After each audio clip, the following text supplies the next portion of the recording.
All right, welcome back everybody to Altcoin Daily.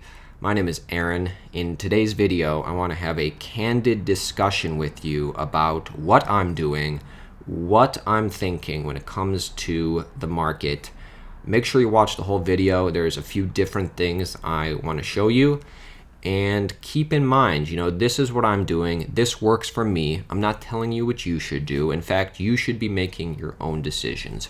But I just bought a significant amount of Bitcoin. And well, let's talk about this. So right now, we dipped all the way down to 7,750. Right now, Bitcoin is just a hair above that, around $8,000. If you take a look at the percentage drop from almost 14,000 to 7,750, that's a 44% drop. And we are below the 200-day moving average. And if you look in the context of Bitcoin's whole history, in the context of bull markets, you don't get an opportunity to buy below the 200-day moving average very often. So a couple of points. Number one, and this I'm just speaking for me, but this is the price where I would start shilling my friends and family into Bitcoin. This is the price where I would do it.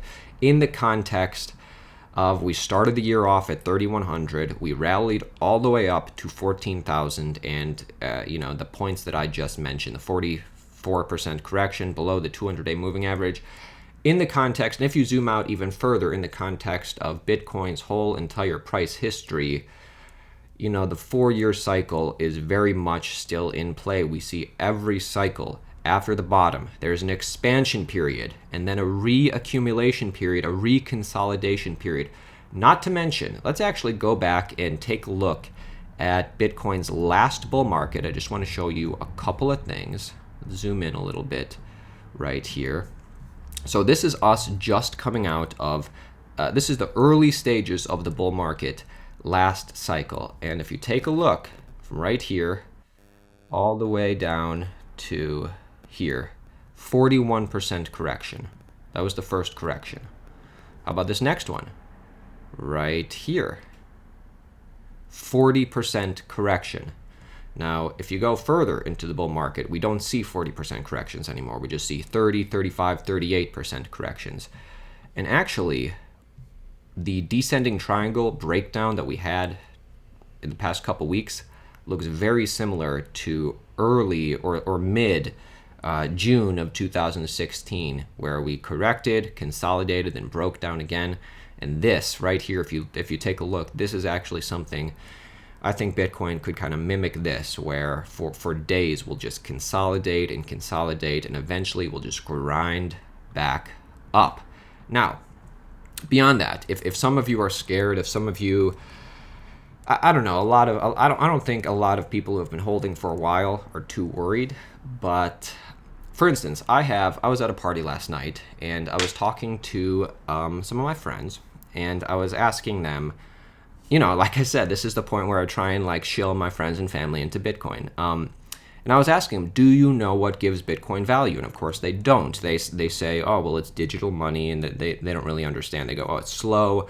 When I invested in 2017, it took forever to confirm. The fees were high. They don't get it. Then I asked them, do you know what gives gold value? And they go, gold. Oh, gold, you can actually hold gold. You can't hold Bitcoin. And I explained to them, well, you're able to travel with large amounts of Bitcoin. Your Bitcoin it's so much harder to confiscate Bitcoin than it is gold, because with gold, people can. But anyways, I asked them, do you know what gives gold value? And they say, well, gold is used for jewelry. I go, oh, so gold is shiny. That's why it has value. And then eventually we get down, well, gold is scarce. And then I say, okay, so gold is scarce. That's a big reason why gold has value. Do you know that gold just has a perceived scarcity? Because you can always dig down further into the ground, not to mention, with Space Force and the world becoming more universal, it's only a matter of time, probably not in the near future, but in the next 100 years, before we are able to mine an asteroid full of gold. Bitcoin, unlike gold's perceived scarcity, Bitcoin has true scarcity, 100% verifiable scarcity. And then you go down the list. Bitcoin is more portable, it's more fungible, it's more verifiable. Basically, in many, many metrics, almost all of them, Bitcoin beats gold. And my point is, nobody understands this yet. Nobody understands this. Just like how people didn't understand the internet back in 2000 or back in 1995. The percentage of people using the internet in 1995 was approximately 0.4%. Well, today, 2019, the percentage of people using the internet is 58%, almost 60% in the whole entire world, and that's only trending up. Now, the Bitcoin is to money what the internet is to information. The percentage of people using Bitcoin in the whole entire world is approximately 0.4%. If you thought you're late to Bitcoin, think again. I liked what this person said. I'm going to like both of these because I want to support these guys. Bitcoin adoption will be dramatically faster. Price go up is significant reward for buying Bitcoin. Future software Bitcoin build-out is much easier than hardware build-out, computers, telecom, internet. So I actually recommend you read this whole entire post by Dan Held. We interviewed him on the channel before when we went to the Bitcoin Is conference, but this whole entire post, somebody who really wants to understand what Bitcoin is solving, its context in the whole entire world, I recommend this whole thing. I'll leave a link in the description. So I just wanted to be transparent and share with you my thoughts. A more worst case scenario for me is, because I'm not saying if I bought at 7,800, I'm fully aware that it could get worse. We could go lower. We could range around 7,800, 8,500 for the next weeks, months.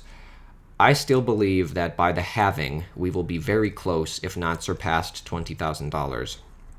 So by 2020, I definitely believe that it is very likely that Bitcoin reaches $20,000. So if I bought Bitcoin at $14,000 or $12,000 or $20,000 back in the day, and now I understand kind of what gives Bitcoin value, what changed?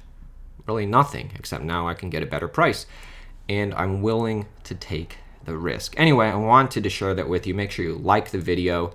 Comment below your thoughts, and now I want to get to some recent news. Just a few pieces of news. I think you're going to find all three of these articles interesting. I'm going to start with the most important one to me. The new Medici Bank is about to take on its first cryptocurrency clients.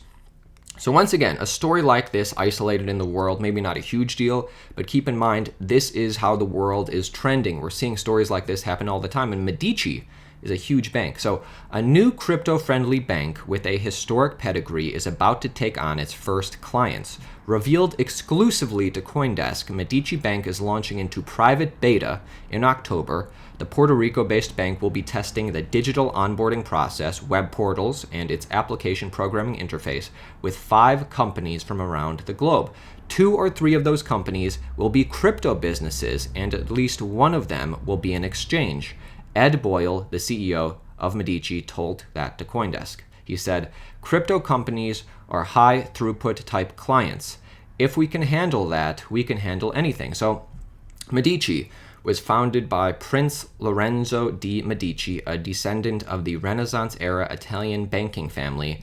Medici Bank will join the short list of financial institutions that are welcoming to crypto companies. Boyle, the CEO, said there are fewer than 10 banks on the entire planet that are crypto-friendly, and apparently Medici is leading that charge. So just a little bit more information. I'm not going to share with you everything this article talked about, but ultimately, Medici's goal is to decentralize banking, Boyle said. Now check this out. To that end, he is in talks with digital banks around the globe about creating a network with multiple interoperable blockchains to facilitate instant sharing of know your customer information, identity, transportability, real-time cross-border payments, and account transfers. So that's the key right there. Medici is trying to onboard crypto clients. They're trying to get into this decentralized space by making things very centralized. They're going to give their version. Basically, this is another reason why Bitcoin is different from every other altcoin or anything like this. If Medici does this successfully, I think that's only going to boost, it's going to boost crypto entirely, but also Bitcoin, because people will realize, like we've all realized, why Bitcoin probably isn't going away and why Bitcoin has value over many other centralized sources. Finishing up, the Mall of America is to showcase Winklevoss-backed crypto payments. So cryptocurrency is coming to the Mall of America. Flexa, a startup by the Winklevi, making it easier to use crypto for purchases in the real world, will be an advisory participant in a new demonstration store at America's largest mall. The store, meant to showcase new brands and technologies for enhancing the retail experience. The Flexa CEO, Tyler Spalding, told CoinDesk in an interview, "The big thing for us is showing that cryptocurrency is an extremely legitimate, if not the best form of digital payments. This is going to show the legitimacy of how this stuff works." So this is a proactive marketing push by the crypto company Flexa to show people all over the world coming to Minneapolis, Minnesota, the Mall of America, that this is what cryptocurrency can do. It's kind of interesting, that this this PR push is what we like to see to kind of like jumpstart the growth in this industry. And once again, guys, my name is Aaron. This is Altcoin Daily. Bitcoin is around $8,000.